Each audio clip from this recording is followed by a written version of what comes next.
Olá, aluno e aluna do oitavo ano. Bem-vindo a esta correção da nossa atividade de aprendizagem. Esse conteúdo contido nessas atividades que faremos a leitura e resolução dos exercícios, o conteúdo está presente nos capítulos 5, 6 e 7 do livro de língua portuguesa da editora FTD, oitavo ano. O primeiro gênero que a gente vai trabalhar aí é o gênero reportagem. Diz o seguinte: considere as seguintes características sobre o gênero reportagem. O texto é expressionista, de subjetividade exacerbada. Falso. A palavra exacerbada, ou seja, excessivamente subjetivo, não, né? Tem subjetividade, mas não predomina a subjetividade. O que predomina é um texto objetivo. Segundo, predominância da forma narrativa e humanização do relato. Aí sim, há muita narrativa, predomina a narrativa, e também humaniza o que está sendo relatado. Como assim, professor? Por exemplo, o repórter está tratando de uma situação, por exemplo, do Madinho, onde houve o rompimento da barragem. Ele vai dizer que, infelizmente, muitas pessoas perderam entes queridos, perderam casas, perderam animais. Então, ele vai se colocar na posição ou vai ter empatia por aqueles que estão passando por alguma atrocidade ligada à natureza ou problemas sociais do país ou de uma nação. Ela pode apresentar não só informações, como também fatos e ideias. Bem, isso aí é também uma verdade. A reportagem, ela apresenta informações, também apresenta fatos reais, mas pode tratar de uma ideia, né? Alguém tem uma ideia brilhante e o jornalista vai lá fazer essa entrevista com a pessoa para tratar desse assunto. Próximo. Predominância da forma descritiva e desumanização do relato. Isso não é característica da reportagem. Predominância da descritividade não é função de reportagem, mas literatura.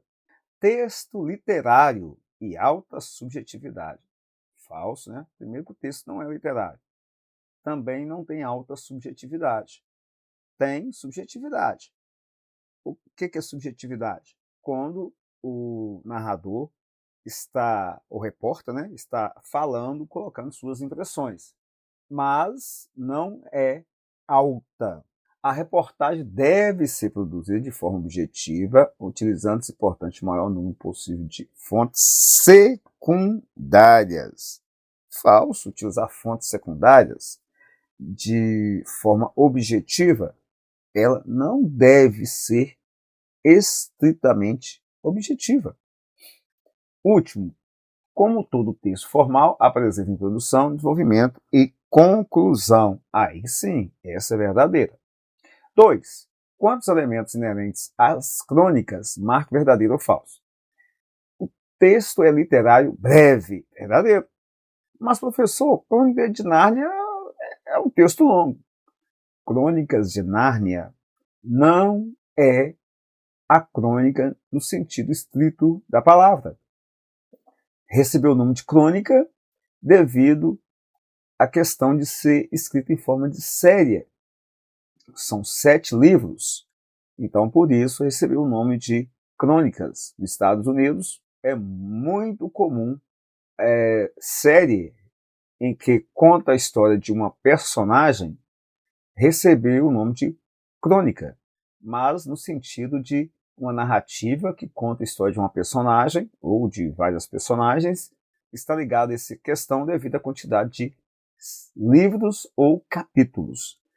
É o caso de Crônica de Sarah Connor, que você tem a Sarah Connor contando a história de como foi que ela foi escolhida para defender o mundo das máquinas juntamente com seu filho John Connor. Segundo, em geral, é narrativo e sua trama é extraída do cotidiano verdadeiro, né? Muito verdadeiro. Terceiro, narrativa longa em prosa. Não, narrativa curta, né? Que representa uma coletividade. Não. Normalmente, trata de um fato, de uma observação que o escritor viu, fez, e baseado nisso ele escreveu essa crônica para tratar do assunto. 4. Uso da linguagem simples e coloquial. Aí sim, aí é verdadeiro. 3. O texto abaixo foi extraído de uma crônica de Machado de Assis e refere-se ao trabalho de um escravo. Um dia, começou a Guerra do Paraguai e durou 5 anos. João repicava e dobrava e repicava pelos mortos e pelas vitórias. Quando se decretou o ventre livre dos escravos, João é que repicou. Quando se fez a abolição completa, quem repicou foi João. Um dia proclamou-se a República. João repicou por ela. Repicaria pelo Império, se o Império retornasse.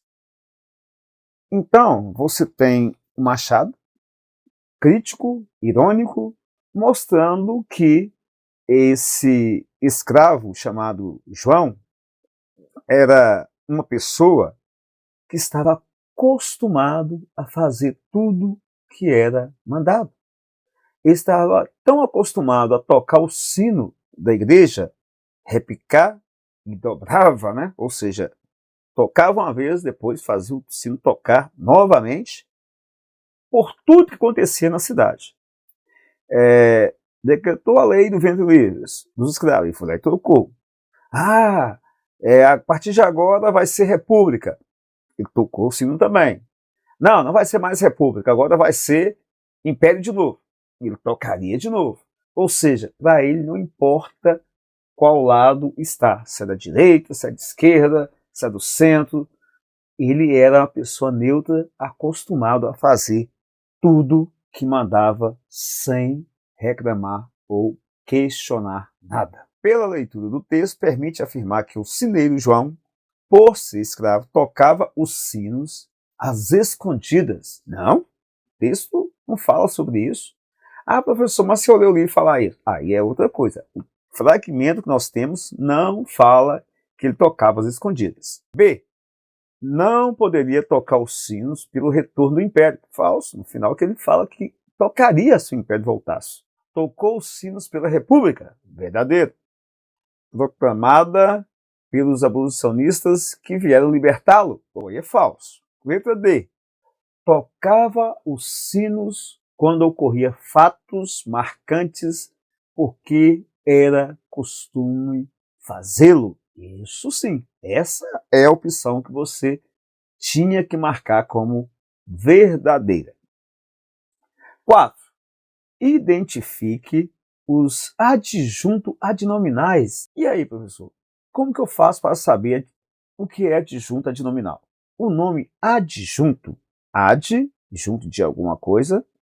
Então, ad mais junto é junto, junto. Então, ad do latim significa junto. Então, adjunto adnominal. Então, você tem ad nominal, que é a mesma coisa, junto do nome. Ou seja, não sei para que repetir esse tanto de adjunto aí. Basta você localizar os nomes que aparecem em uma oração, para você saber quem são os adjuntos, ou seja, aqueles que vieram antes e vieram depois do nome, tratando do próprio nome, modificando, dando qualidade, etc. Ou dando defeitos, tanto faz. Exemplo, letra A. Os inscritos atrasados não puderam entrar. Quem não pôde entrar? Os inscritos atrasados. Então, quem é o núcleo do sujeito aí? Inscritos. Então, eu acho o núcleo e acho os adjuntos que vêm do núcleo, que são os artigos definidos, e posteriormente ao nome escritos, você tem atrasados, né? Que escritos atrasados, que é um adjetivo que está qualificando os escritos. B. As consequências serão graves. As consequências. Então, quem é o núcleo desse sujeito? Consequências. Então, quem é o adjunto? As. O romance da jovem escritora foi publicado. Quem foi publicado? O romance da jovem escritora. Então, vamos lá. Quem é o núcleo do sujeito aí? O romance. Ou seja, é ele que foi publicado, não é a jovem escritora. Então, quem vem junto da palavra romance, do nome romance? O artigo o e depois da jovem escritora. Então, também são adjuntos adnominais ligados ao nome romance. 5. Os termos destacados na oração, o livro da direita é interessante. São, respectivamente, o, que está destacado, é artigo, também é chamado de adjunto adnominal. Da direita, está completando o sentido do nome livro, então, também é um adjunto adnominal.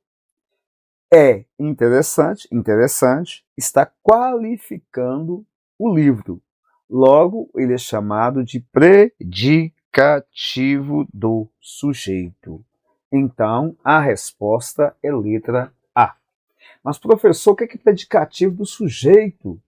É quando você tem uma frase em que há um sujeito, ou seja, o agente que está ali naquela frase, e depois você fala sobre ele, qualifica ele por meio de um adjetivo. Pedro é inteligente. Quem é inteligente? Pedro. Pedro não é o sujeito da oração? Então, quem é inteligente? Pedro. Então, Pedro é o sujeito. Logo, inteligente é chamado de predicativo do sujeito, porque ele está tratando do sujeito, qualificando o sujeito. 6. Identifique o aposto nas seguintes orações. O aposto, galera, é bem tranquilo para você identificar. Normalmente, ele vem explicando alguma coisa, mas também pode vir enumerando, depois de 2 pontos, por exemplo, ou não, né? Pode ser que não seja assim também. E também ele vem junto de um nome, especificando esse nome. Como assim, professor? Exemplo, o escritor Machado de Assis foi presidente da Academia Brasileira de Letras. Vários escritores foram. Então, eu estou especificando de qual eu estou falando. Então, Machado de Assis está especificando quem é o escritor que eu estou fazendo referência. Logo, ele é chamado aposto especificativo. E o outro é quando você para o texto. Vamos aqui nas questões para a gente poder ver melhor. Maria, vírgula, a secretária da escola, preencheu os documentos. Então, quem é o aposto aí? É a parte do texto em que eu estou trazendo explicação para o leitor, que é a secretária da escola. B. As exigências dos artistas incluem 2 pontos. Tem 2 pontos, galera. Ou é inserção de uma fala, logo tem que vir uma travessão, né, mostrando que é inserção de fala, ou via a fala que foi inserida, discurso direto, por meio de aspas. Se não tiver uma travessão inserindo fala, ou inserção por aspas, mostrando que é inserção de fala, então, depois de 2 pontos, é aposto. Toalhas brancas, vírgula, água com gás e caixa de bombons. Então, toalhas para frente é o aposto. O escritor Machado de Assis é um dos maiores nomes da literatura brasileira. Então, a literatura brasileira tem vários nomes, né? Grandes nomes da literatura brasileira. O escritor é um dos maiores nomes da literatura brasileira. Putz, aí não está dito de quem estou me referindo. Então, eu preciso especificar quem é o escritor que eu acho que é um dos maiores. Por quê? Existem vários. Então, estou especificando que estou falando de Machado de Assis. Logo, Machado de Assis aqui é aposto especificativo. D. Essa daí você já não tem mais dúvida, né? Paris, vírgula, a capital da França, vírgula, é uma cidade encantadora. Então, quem é o aposto aqui? Ah, professor, a explicação. Né? Olha só, que está falando que é a capital da França. Então, isso aqui é o aposto. 7. Identifique os vocativos no trecho abaixo. Vocativo, pessoal, é quando você invoca alguém para o seu diálogo. Ou seja, é quando você está conversando com alguém. No seu dia a dia, você faz isso o tempo todo. Fala, ó, Pedro, vírgula, chega aqui. Claro, tem vírgula, né? Vírgula na escrita, na fala você não fala isso não. Então, quem é o vocativo? Ou seja, com quem você está conversando? Com Pedro. Então, vocativo no texto, na sua fala, é a pessoa que você invoca, ou seja, convida para o seu discurso, para interagir com você por meio da fala. Ou não interagir, né? Menino, viu? Sai daí!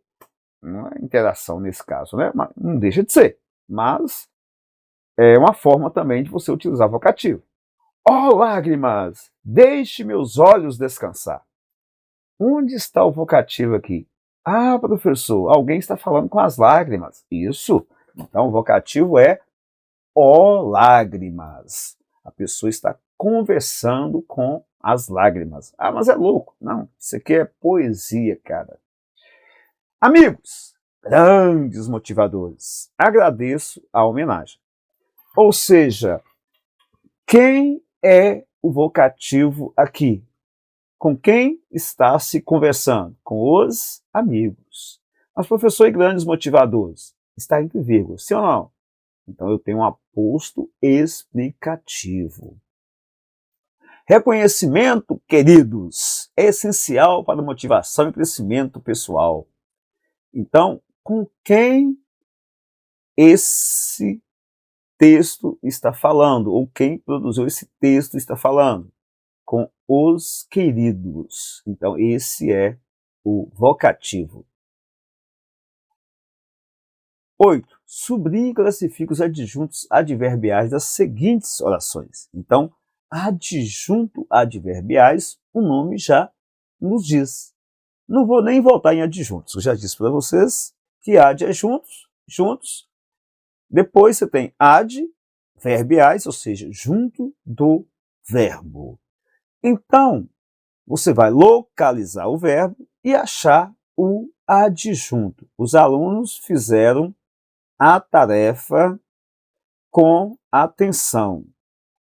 Os alunos fizeram a tarefa com atenção. Qual foi a forma que eles fizeram a tarefa? Com atenção. Então, com atenção está modificando a forma que eles fizeram. Logo, é adjunto adverbial de modo. Em dezembro, Marcelo terminará a faculdade.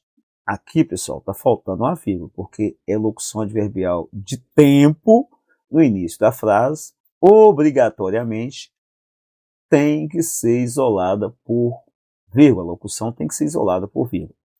Então, esse texto, né, peguei essas questões na rede aí, então, mas até é bom que eu explique para vocês, a gente vai entendendo um pouquinho de pontuação também.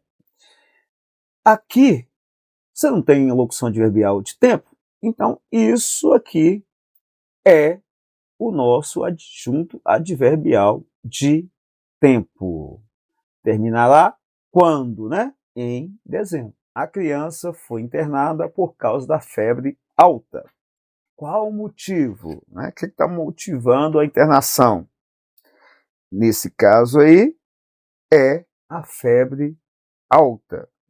Então, como classifica essa locução por causa da febre alta? É a causa, sim ou não? Então, você tem uma locução adverbial causal, né? E apesar que a própria palavra já nos dá a resposta, né? Causa da febre. As joias foram encontradas no fundo da gaveta. Opa! Foram encontradas. No fundo da gaveta não é o lugar? Então você tem uma locução adverbial de lugar. A Nete caminhava tranquilamente com seu namorado. Como que é a forma que ela caminhava? Tranquilamente. Então, tranquilamente era o modo que ela caminhava. Então, isso aqui é chamado de adjunto adverbial de modo.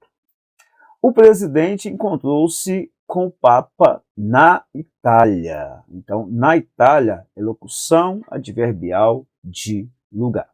Leia atentamente o texto a seguir, procurando preencher as lacunas com as palavras mais apropriadas. Nós temos aqui a sequência que poderia preencher a lacuna. Vamos ver qual vai preencher corretamente o espaço aí. As entrevistas podem ser escritas ou digitadas. Não, professor, entrevista ou é escrita ou é oral. Então, só pode ser as duas últimas aqui. Sim ou não? Beleza. Então, ó, orais e orais. Por enquanto, não dá para saber qual que é a resposta. Então, vamos seguir. Mas já eliminei A e B. Geralmente, há pelo menos duas pessoas em uma entrevista. Alguém que faz a pergunta ou faz as perguntas, que é o entrevistado, e quem as responde, que é o entrevistado. Pronto, está aqui a resposta, letra D. Questão 10. Entrevista, voluntariado. No Dia das Mães, André esteve em visita no Centro de Amparo ao Idoso Jesus Maria José, tendo a oportunidade de estar junto e ajudar nas tarefas do asilo. Nesse dia, ganhou uma amiga muito especial, Dona Ana, com quem ficou o tempo todo e conquistou seu coração. Depois da visita, se preocupou em levar presentes para ela e retornar para visitá-la com sua família. Mais um probleminha aqui, gente. Visitá-la. Está faltando o acento no A, ok? Então, vamos lá. Nicei é a empresa, né, que publicou o texto, que é o Almanac Nicei. Então, como eu disse para vocês, a maioria das empresas, né, que fazem jornalismo, elas utilizam a sua marca, ou seja, o seu nome. Dificilmente vem o nome do jornalista, do entrevistador, ok? Mas é comum você encontrar com o nome do entrevistador também. Como foi para você visitar o asilo? André, essa atitude mostrou o amor que eu tenho. Ser solidário é bom. Imagina se você estivesse no lugar de um idoso, de uma criança sem pai. Você se sentiria só. Sinto orgulho de mim mesmo, de poder ajudar alguém. Nicei, o que representa um idoso para você?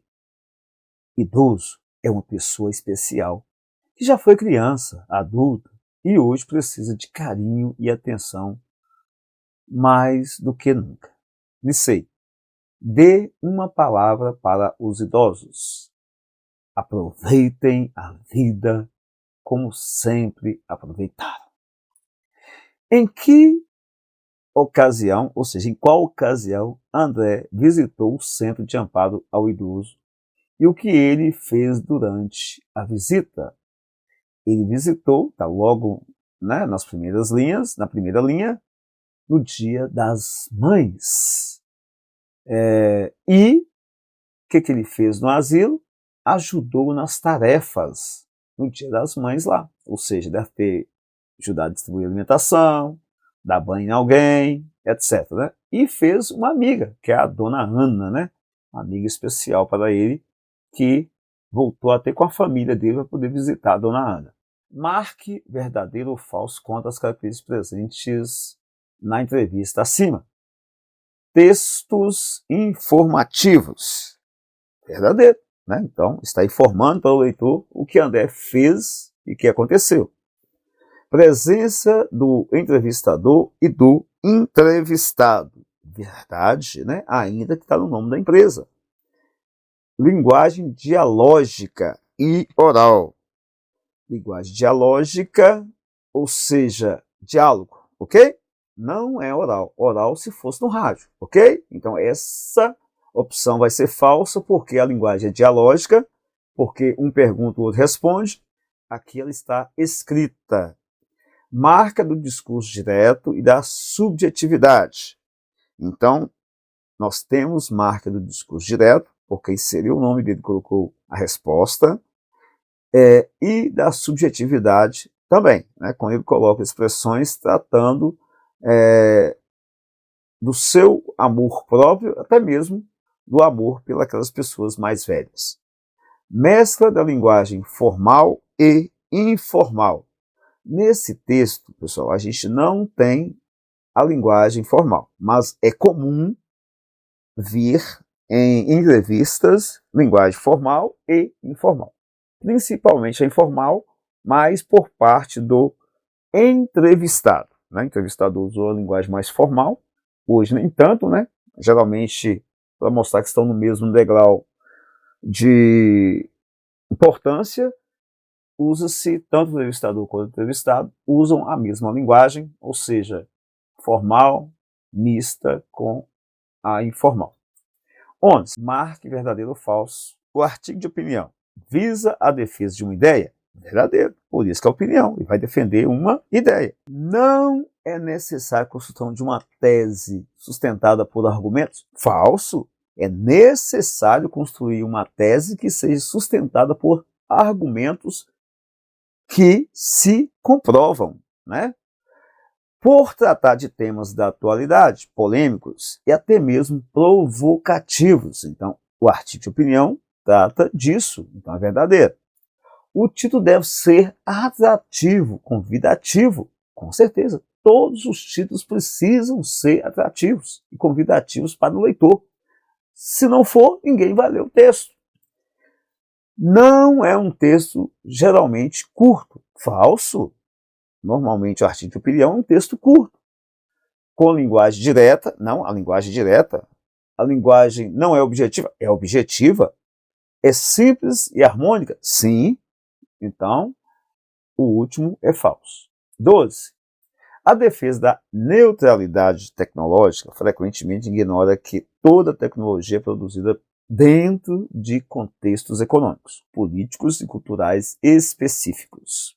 Assim, tratar plataformas digitais como instrumentos neutros significa desconsiderar os interesses envolvidos em sua produção e circulação. E aí, gente, qual é a tese que o escritor desse artigo de opinião está defendendo? Está no final.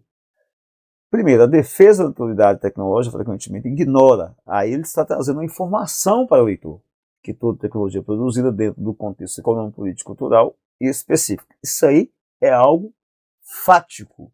Agora, qual é a tese que ele defende? Que tratar plataformas digitais como instrumentos neutros significa desconsiderar os interesses envolvidos em sua produção e circulação. Essa é a tese. Muitos vão discordar dele? Pode ser que sim, mas eu creio que a maioria vai concordar. Logo, nós temos aí a tese defendida pelo autor do texto. Questão 13. Racismo. Ainda que grande parte da população brasileira seja descendente de negros, o problema do racismo está longe de ser resolvido. No período colonial, Portugal trazia os negros da África para trabalharem no país, em condições de escravos. Desde então, o racismo esteve incutido na mente de muitos brasileiros. Embora a Lei Áurea tenha libertado os negros do trabalho escravo em 1888, a população negra apresenta os maiores problemas ainda hoje no país. Por exemplo, as condições de vida, o trabalho, a moradia, dentre outros. Se observarmos as favelas do país, ou mesmo as penitenciárias, o número de negros é, sem dúvida, maior. A grande questão é: até quando o racismo persistirá no nosso país? Pois, mesmo séculos depois, ainda é possível nos depararmos com um racismo velado no Brasil. A implementação de políticas públicas poderá resolver nosso problema, mas ainda temos muitos caminhos a percorrer. Infelizmente, creio que não estarei vivo para contemplar essa conquista. De acordo com o texto, qual evento histórico é mencionado como marco da libertação dos negros do trabalho escravo no Brasil? Fácil demais, professor, parecendo questão de história. A Lei Áurea. Isso aqui é um artigo de opinião. Se eu perguntasse para você qual é a tese defendida pelo autor, primeiro, você pode pegar aqui, ó, a população negra apresenta os maiores problemas ainda hoje no país. Essa é a tese defendida por ele. Muitos vão falar que não, até governantes vão falar que isso é mentira. Então, logo, isso é uma tese. E o início do texto. Grande parte da população brasileira é uma informação, é um fato.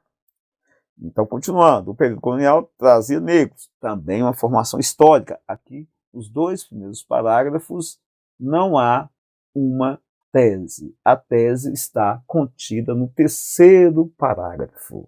Questão 14. Leia. Pesquisas recentes indicam que o uso excessivo de telas antes de dormir pode prejudicar a qualidade do sono, pois a luminosidade dos dispositivos interfere na produção da melatonina, hormônio relacionado ao descanso. No trecho, o principal recurso argumentativo utilizado pelo autor é relato autobiográfico para aproximar-se do leitor? Falso. O que ele utiliza como discurso de autoridade para mostrar que ele está falando a verdade? As pesquisas, professor. Claro, né? Resposta: argumentos baseados em evidências científicas. Questão 15. Segundo pesquisadores renomados da área da neurociência cognitiva, o excesso de estímulos digitais podem comprometer processos prolongados de concentração. E aí, a gente está trabalhando aqui os argumentos contidos no artigo de opinião. O argumento de autoridade é válido porque substituiu completamente a necessidade de explicação racional? Não. O artigo de autoridade é válido porque baseia-se em especialistas diretamente relacionados ao tema discutido? Ah, claro, né? Verdadeiro. A autoridade é aquela pessoa que tem um grau ou um conhecimento específico em alguma área. É essa autoridade que nós precisamos colocar em nosso artigo de opinião, em nosso texto dissertativo argumentativo. Questão 16. Classifique as orações subordinadas adverbiais. Aí você vai ter adverbiais consecutiva, causal, condicional, temporal, proporcional, conformativa, etc. Ok? Temporal, e aí vai. Então vamos ver. Gastou tanto dinheiro que em pouco tempo perdeu tudo o que tinha. E aí? Gastou tanto dinheiro. Por que em pouco tempo ficou pobre? Então, qual foi o motivo? Ou seja, qual foi a causa? Gastou tanto dinheiro. Se nós temos uma causa, como eu disse para vocês, temos a consequência. Então, qual é a consequência? Em pouco tempo, perdeu tudo o que tinha. Logo, do que para frente, é a segunda oração, né, a oração subordinada adverbial, indicando uma consequência. Logo, essa oração é chamada oração subordinada adverbial consecutiva. A oração subordinada normalmente começa no que, né? Ou no se, depende da oração. Lá na oração subordinada adjetiva, começa no que pronome relativo, no onde, etc. Então tem que atentar onde que vai ser destacado. Nesse caso aqui, como não há destaque para a primeira nem para a segunda, então você pode falar que a segunda é consecutiva e a primeira é causal. Já que ninguém diz nada, não vou insistir. Mas, professor, e agora? Como vou saber a oração que o senhor quer? Aquela que tem elementos de subordinação. Olha o que? Já que ninguém diz nada, não vou insistir, já que ninguém diz nada. Já que ninguém diz nada é a causa. Consequência, não vou insistir. Então, a primeira, já que, é a oração que deveria ser, né, pelo menos está destacada para ajudar vocês, já que ninguém diz nada, é a oração subordinada, já que é a causa. Então, é chamada de oração subordinada adverbial causal. Uma vez que, olha o que aparecendo de novo, você ajude, podemos fazer o trabalho em dupla. Uma vez que você ajuda, ou seja, se você nos ajudar, podemos fazer o trabalho em dupla. Se você nos ajudar, é uma condição, sim ou não? Então, uma vez que você ajude, é condicional. Então, é chamada oração subordinada adverbial condicional. Mal a secretária se levantou, o telefone começou a tocar. Opa! Mal a secretária se levantou, está falando de tempo de serviço que ela estava lá no local prestando. Sim ou não? Então, mal ela se levantou, o telefone começou a tocar. Então, oração subordinada adverbial temporal. Quanto mais eu rezo, mais assombração me aparece. E aí? Quanto mais eu rezo, não é proporcional? Sim ou não? Quanto mais rezo, então oração subordinada adverbial proporcional. Como choveu muito, a plantação ficou destruída. É a mesma coisa, causa e consequência. Mas, professor, qual que eu vou falar? Se eu tenho causa e consequência. Vou falar da causa ou da consequência? Vai tratar daquela que tem um elemento de ligação, que é o como. Então, como choveu muito, vírgula, a plantação ficou destruída. Causa, consequência. Qual oração tem a consequência? A plantação ficou destruída. E qual é a causa da plantação ficar destruída? Como choveu muito. Então, logo você tem como, então você tem que considerar a primeira. Então, vai ser oração subordinada causal. Choveu tanto que a plantação ficou destruída. Choveu tanto ao quê? Do que para frente é a oração subordinada adverbial. Que a plantação ficou destruída. Qual que é a causa? Choveu tanto. Qual que é a consequência? Que a plantação ficou destruída. Então, que a plantação ficou destruída é chamada de oração subordinada adverbial consecutiva, porque introduz uma consequência. Se não chovesse, a plantação não ficaria destruída. Então você tem aí o se, que a gente sabe que a gente usa o se para quê? Para mostrar uma condição. Se você me respeitar, se você me trouxer o dinheiro, eu compro. Tal. Não é a condição? Então, oração subordinada, ela começa no se, né? Condicional. Choveu conforme era esperado. Aí, pessoal, já falei para vocês que não tem nem graça, né? Oração subordinada começa no conforme. Oração subordinada, adverbial, conformativa. Mal parou de chover, saímos para ver os tragos. Não seria os estragos, né? Mas está aqui para tragos. Não sei o que é tragos aí, não. Então, mal parou de chover. Saímos. Tem a ver com o tempo? Sim ou não? Então, oração subordinada adverbial temporal. 17. indique a alternativa em que a classificação da oração está incorreta. Meu livro é mais interessante do que o seu. Comparativa, sim ou não? Certo, né? Comparativa. Está comparando, tá claro que está comparando. Quanto mais eu leio, mais vontade tenho de ler. Ou seja, quanto mais, vai aumentando.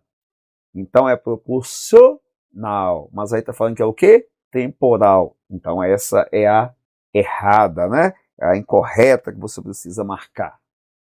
Letra C. Os alunos não fizeram nenhuma pergunta. De sorte que, olhe a entrada da oração subordinada. De sorte que pareciam esclarecidos.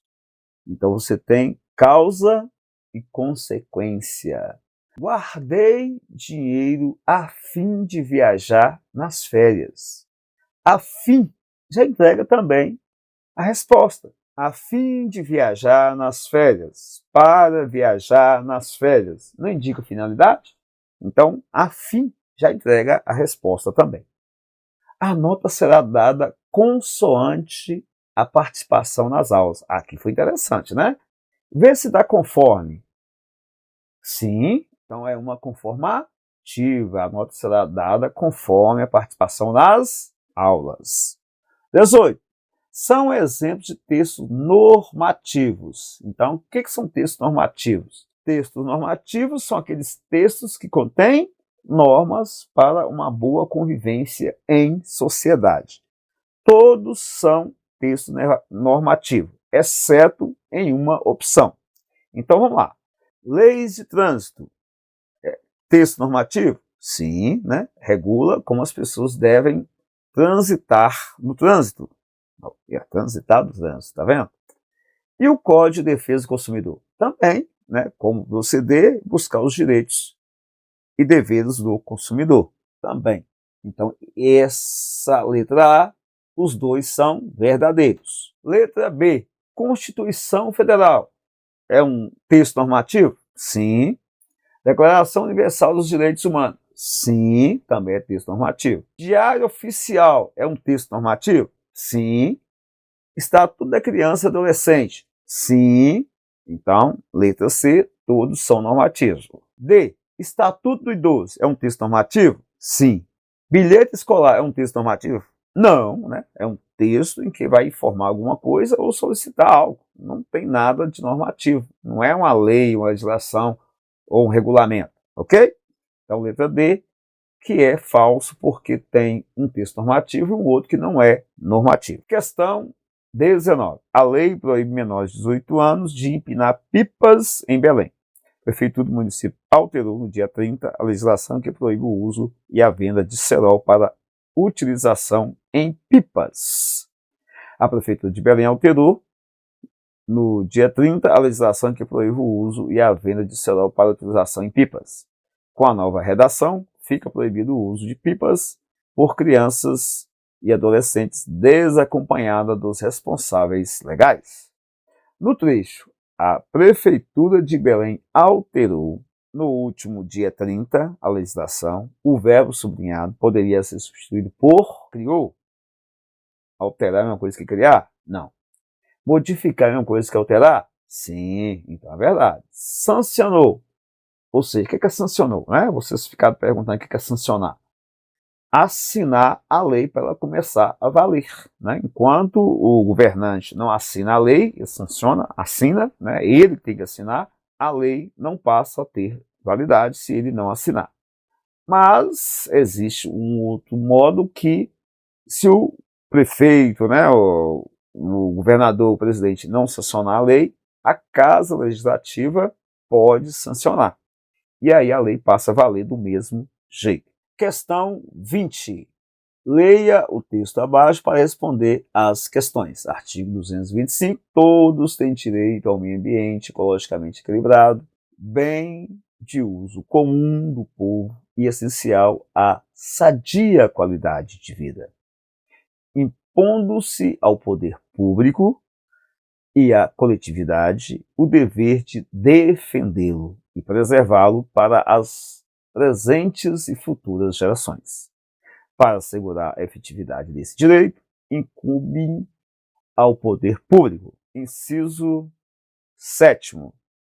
Proteger a fauna e a flora, vedadas na forma de lei as práticas que coloquem em risco sua função ecológica, provoquem a extinção de espécies ou submetam os animais à crueldade. Segundo o artigo 225, qual é o direito garantido a todos? É a questão dos animais, né? Os animais têm que ser protegidos. Mas qual é o direito garantido a todos? É o meio ambiente ecologicamente equilibrado, que é um bem comum e essencial à vida de todos. No trecho, vedadas, na forma da lei, a palavra vedadas significa proibidas, incentivadas, permitidas, regulamentadas. Vedadas é a mesma coisa que proibidas. Próximo. A principal intenção do texto é narrar um fato histórico, convencer o leitor a adotar um animal, estabelecer direitos e deveres fundamentais, informar sobre espécie em extinção.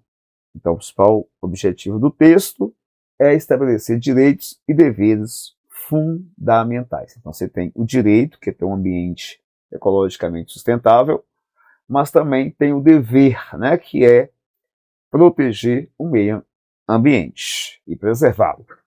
21 são características do folheto, exceto. São textos leves e curtos, verdade. Textos acompanhados de imagens, verdade. São capazes de estimular o consumo, a fazer alguma coisa, verdade. Não fazem uso da linguagem apelativa, falso. Fazem uso da linguagem apelativa. O objetivo é convencer você a fazer algo, a comprar algo, visto como texto de divulgação impressa. Verdade, né? É um texto de divulgação que é impressa. Questão 22. A imagem acima trata-se de um bilhete, um panfleto. Essa não tem graça, né, gente? Então, bora para a próxima. Panfleto, ok? Questão 23.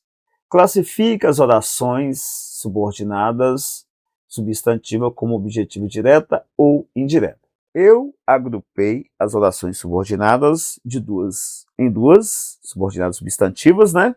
De duas em duas, para que vocês tenham mais atenção em como fazer, entendam melhor o processo, como localizar e classificar cada uma delas. Letra A, confesso.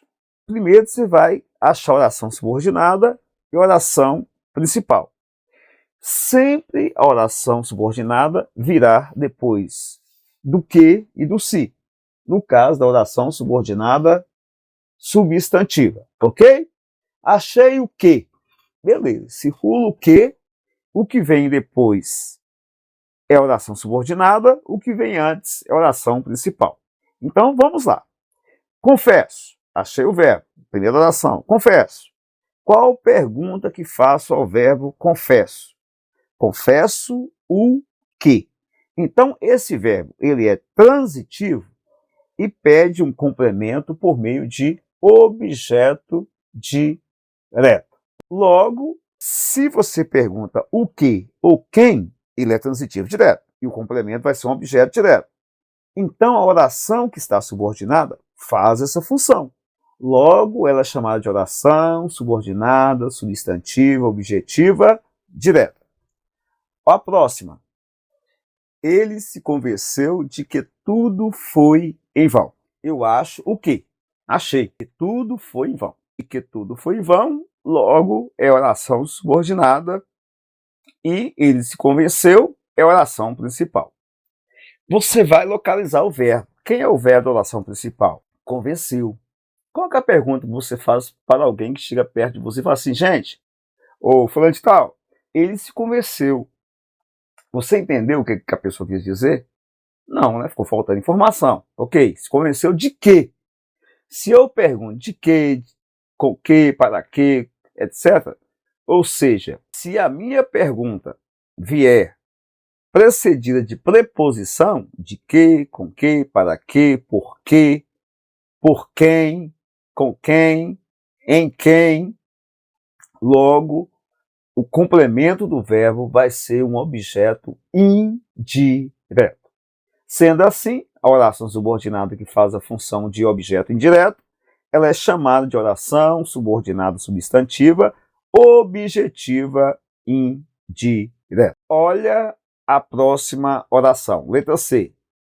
Está ter destacado a oração subordinada. Logo, se já está destacada, eu vou na principal, que começou com o verbo. Deduz. Eu deduzo. Qual que é a pergunta que você faz? Deduzo o quê? Se eu pergunto o quê, a oração que virá, ela vai ter o papel de objeto direto. Então, ela vai se chamar de oração subordinada, substantiva, objetiva, direta. Letra D. Eu desejo. Desejo, qual a pergunta que você faz? O quê? Que ela volte. Então, se que ela volte tem função de objeto direto, então essa oração é chamada de oração subordinada, substantiva, objetiva, direta. Gostaria, eu gostaria de que todos me apoiassem.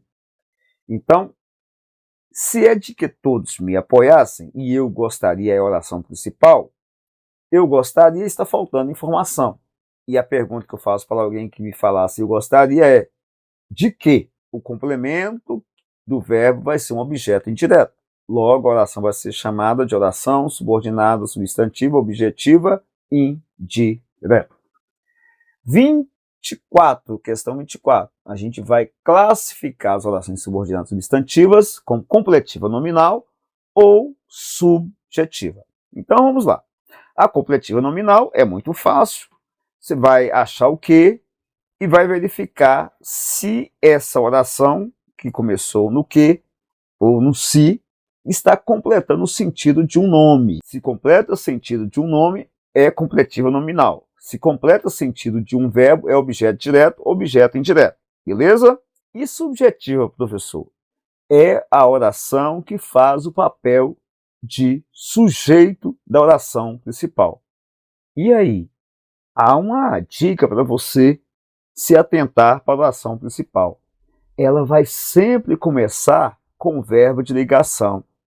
É preciso, é necessário, é importante, está prestes, algo desse tipo, ok? Sempre com verbo de ligação. Começar com verbo de ação não é oração subjetiva. É o caso da questão 23. Deduzo. Primeiro que começou com o verbo deduzo, só que ele não começa, a oração não começa no verbo. Começa num outro elemento que está oculto. Quem deduz? Quem deduz? Eu deduzo. Então, o sujeito está oculto. Na oração subordinada subjetiva, o sujeito não está oculto. O sujeito é a oração subordinada, ou seja, ela é aquela que faz o papel de sujeito e começa no que para frente, ok? Letra A. Olha só a letra A. É preciso. E aí você acha o que começa a oração subordinada. Que cada um assuma suas responsabilidades. Então, vou inverter essa oração para você ver que o que estou dizendo é verdade. Se você falar o seguinte, que cada um assuma suas responsabilidades, é preciso, ok? Então eu tenho, é preciso. É preciso o quê? Que cada um assuma suas responsabilidades. Perguntei, é preciso o quê? Para poder localizar o sujeito. Logo, que cada um assuma suas responsabilidades é o sujeito da oração. Portanto, é chamado de oração subordinada substantiva subjetiva.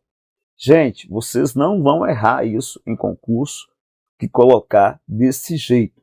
É preciso, começou com o verbo de ligação, parece importante, continua importante. Então, começou com o verbo de ligação. O que é verbo de ligação? Aquele que designa estado, né? Por exemplo, ele é triste.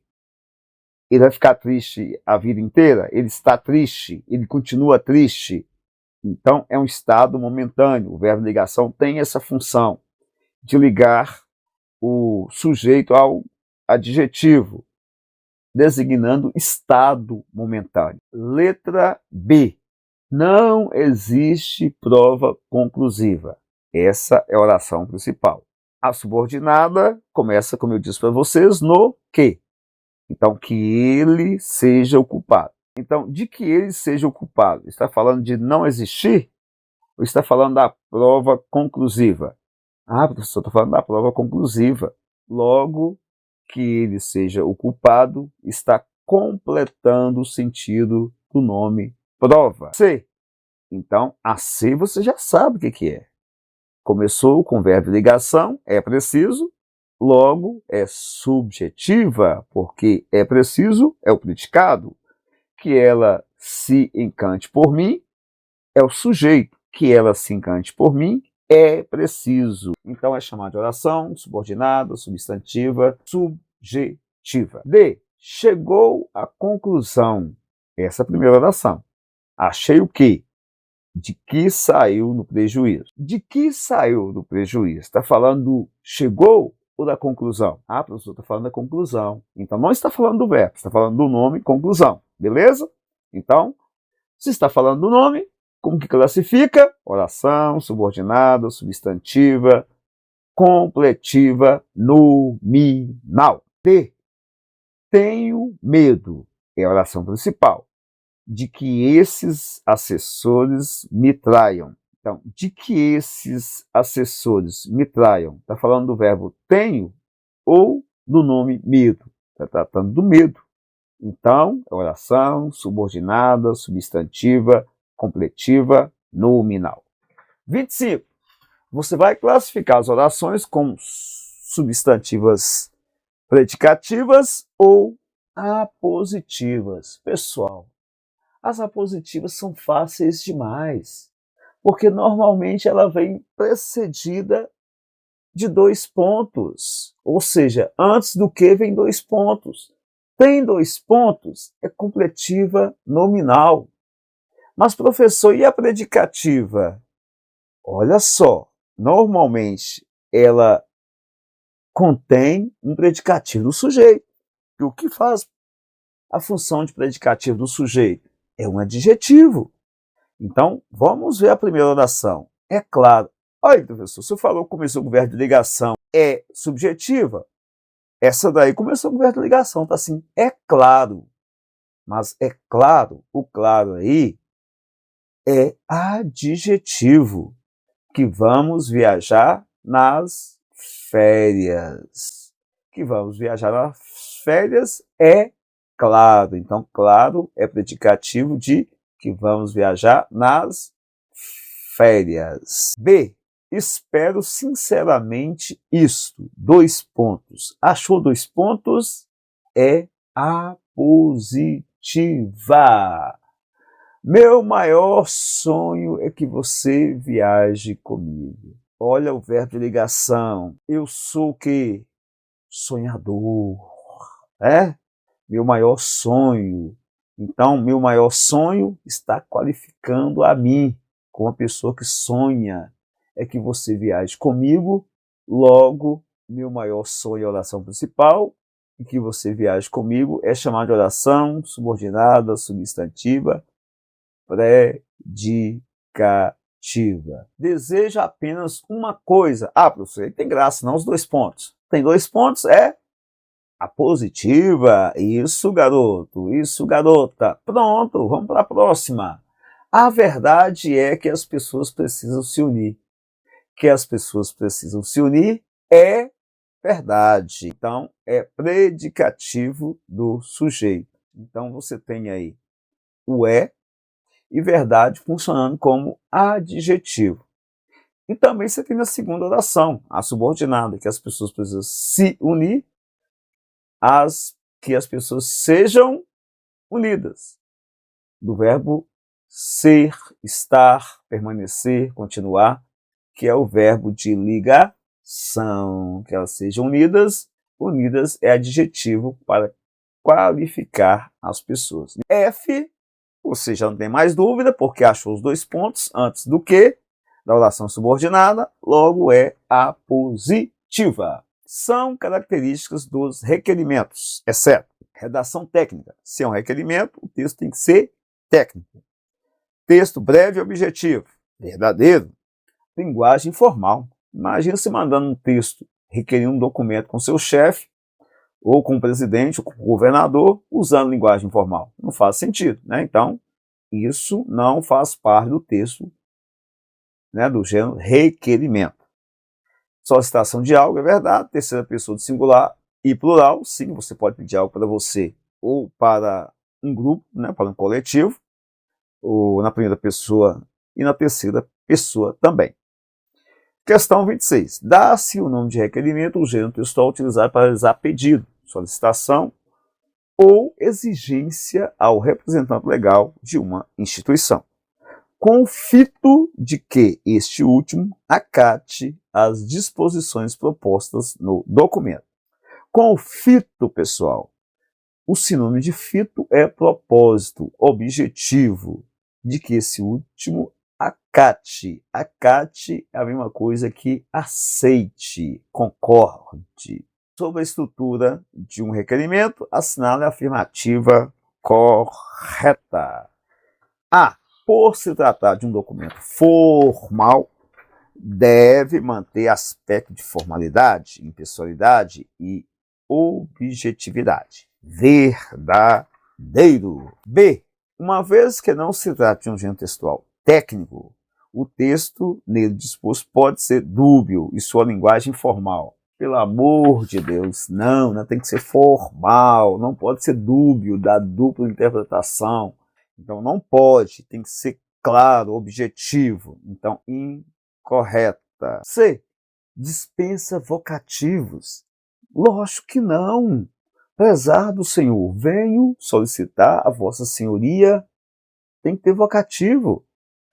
Preâmbulos, tanto em sua forma complexa quanto simples. Falso, né? Ficar usando preâmbulos, né? Se prolongando, falando de algo que não tem nada a ver. Não, você tem que ser objetivo no seu texto. Utilização de pronomes. Pronome de tratamento, ok. Agora, todos os pronomes, dependendo da pessoa a quem se vai tratar, você não pode usar qualquer pronome. Você não pode dirigir, por exemplo, como você. Você não é amigo da pessoa, independente da relação estabelecida entre as partes. Falso, né? 27. Assinale as orações coordenadas abaixo, em que a vírgula se encontra separando-as. Feito isso, sua tarefa consistirá em apontar se realmente o uso de tal ocorrência se encontra de acordo com a norma padrão da língua, ou não, justificando a sua resposta. Então vamos lá. João é querido por todos e seu irmão se mostra muito simpático com as pessoas com quem convive. Nós já falamos dessa regra. Essa é uma primeira regra para a gente, né, tratar aqui hoje sobre o uso da vírgula. Olha só, quem é o sujeito da primeira oração? João é querido por todos. É João. Quem é o sujeito da segunda oração? É o irmão do João. Então, os sujeitos das orações são diferentes. Então, obrigatoriamente, antes do e, é necessário utilizar uma vírgula. Então, justificativa. Quando sujeitos de um período composto forem diferentes, usa-se vírgula antes da conjunção aditiva e. B. Chegou, sentou, começou a fazer as atividades. A vírgula está correta porque foi utilizado para uma enumeração. Essa é a justificativa. Ou começa a estudar, ou sairá mal nas avaliações. Aqui, pessoal, a vírgula também está correta. Ela é utilizada, justificativa, né? Ela é utilizada para separar orações que têm conjunções alternativas para evidenciar as independências entre as ações. Logo, é necessário usar a vírgula entre a conjunção ou sendo alternativa. Seja ele, vírgula, seja você, não fará a prova. D. Beatriz é bonita e educada. Opa! Quem é o sujeito aí? Beatriz. Ela que é bonita e é ela que é educada. Então, o agente, ou seja, o sujeito da oração, é o mesmo. Logo, a vírgula antes da conjunção aditiva e é proibida. A vírgula é proibida. Sorri e bate palmas e cumprimenta a todos ali presentes. Além da enumeração, nós temos que é chamado de figura de linguagem polissíndeto. O que é isso? Síndeto, né, é conjunção, ou seja, repetição de conjunção e. Logo, a vírgula é obrigatória em textos literários desse tipo. Por quê? Num texto formal, você não faria isso. Sorri, bate palmas e cumprimenta a todos. Seria assim. Questão 28. Observe as frases. Ele foi. Logo, eu não fui. Aqui, pessoal, na atualidade, ele foi, logo eu não fui. Essa vírgula insere uma conclusão.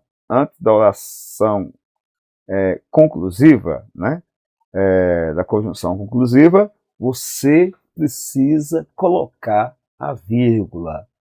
Então, está correto a vírgula aqui. O menino disse ele não vai. Está errado, sim ou não? Há erro. O menino diz, 2 pontos. Ele não vai. Há erro. Deus, que é pai, não nos abandona. Tem erro de pontuação aqui? Não. Deus, que é pai, então você tem aqui uma oração subordinada adjetiva explicativa. E ela deve ser isolada por vírgulas quando for explicativa. Então está correto. 1 e 3 estão corretas. Vamos ver a 4, saindo ele e os demais, vírgula. Os meninos ficaram só. Correto também. Então vamos lá. Em 1 há erro de pontuação. Falso. Em 2 e 3, as vírgulas podem ser retiradas sem que haja erro. Em 2 já está errado, né? Se tirar a vírgula em 3, deixa de ser explicativa, vira adjetiva restritiva. Também não é a correta. C. Na 1, se mudar a vírgula de posição, muda o sentido da frase. A 3, se tirar as vírgulas, não vai mudar nada em termos de erro de pontuação. Por quê? Só vai mudar o sentido. A oração deixa de ser adjetiva explicativa e vira restritiva. Então, mais para frente aí a gente vai estudar isso. Na 1, se mudar a vírgula de posição, muda-se o sentido da frase. Depende, né? Mas é verdadeira. Olha só. Se você passar a vírgula para frente e não deixar essa vírgula no lugar que ela está, mudar sempre para depois de logo, então, assim, ele foi logo, eu não fui. Ele foi logo, foi rápido, né? Eu não fui, vírgula, eu não fui. Muda o sentido. Então, essa é verdadeira. Então, letra C é verdadeira. Agora, na 2, faltam 2 pontos depois de disse. Mas também tem que tirar as vírgulas, porque o menino, vírgula, disse, não usa vírgula entre sujeito e predicado. É proibido, exceto quando tiver um aposto. Então, também é falsa D devido a isso. Próximo, 5 sabores de arrepiar. A finalidade principal do texto é provocar o humor do leitor, não tem nada de humor aí, divulgar a marca de um produto, né, de produtos, ok, essa é a verdade. Incentivar o consumo de frutas? Não. Anunciar uma brincadeira infantil? Não, essa questão muito fácil. Vamos lá, questão 30, diz o seguinte: são características do anúncio publicitário exceto. Primeiro, exceto, ou seja, aquela informação que não é verdade, ok? Caráter comercial e linguagem verbal e não verbal. Verdadeira. Linguagem simples e textos relativamente curtos. Verdade também. Nós vimos aí, né, que isso é verdade. texto persuasivos e atrativos. Tem que ser, né? Se é um anúncio publicitário, tem que ser persuasivo, tem que convencer o consumidor, o leitor, tem que atrair a atenção de quem passa na rua. Humor, ironia, criatividade, uso de cores, imagens, fotografias, verdade. Verbos no modo indicativo, não! Necessariamente os verbos vêm no modo imperativo. Compre, leve, faça isso. Normalmente no modo imperativo. Uso de figuras e vícios de linguagens. Pode ter, né?